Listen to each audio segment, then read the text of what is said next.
Good morning. This is class on otosclerosis. As the name indicates, otosclerosis is nothing but a sclerosis or a deposition of a bone over the stapes, particularly leading on to the fixation of the stapes, like how you say as tympanosclerosis. Tympanosclerosis is nothing but kind of a chalky deposits sticking on to the tympanic membrane, which causes a decrease in the movement of the tympanic membrane. Same way in otosclerosis, it is a condition which affects the stapes and does not allow the movement of the stapes, leading on to hearing loss. So, let us go to the contents what we are going to talk about today. So, we will start with a definition. What are the probable etiological factors for an otosclerosis, and what are the types of otosclerosis, and how do you come at the diagnosis, and what are the treatment options for an otosclerosis. So, by definition, otosclerosis also known as a otospongiosis.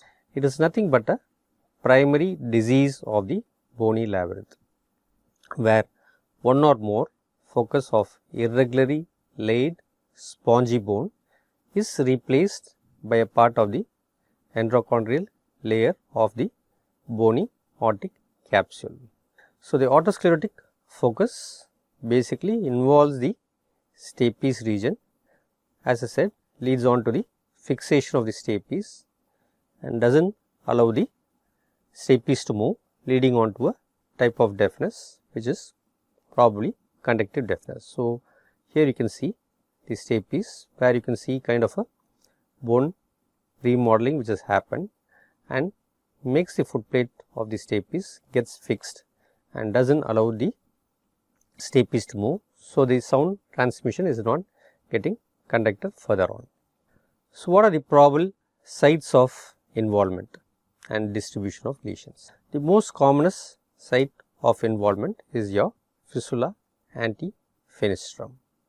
The other places where the otosclerosis can involve can be a round window niche, and sometimes or rarely you can have the posterior to the oval window area which can be involved, and the probable other areas or the cochlear aqueduct, semicircular canals, entire footplate can also be fixed. Sometimes it is quite rare, and sometimes the whole medullary ossicle also can be involved.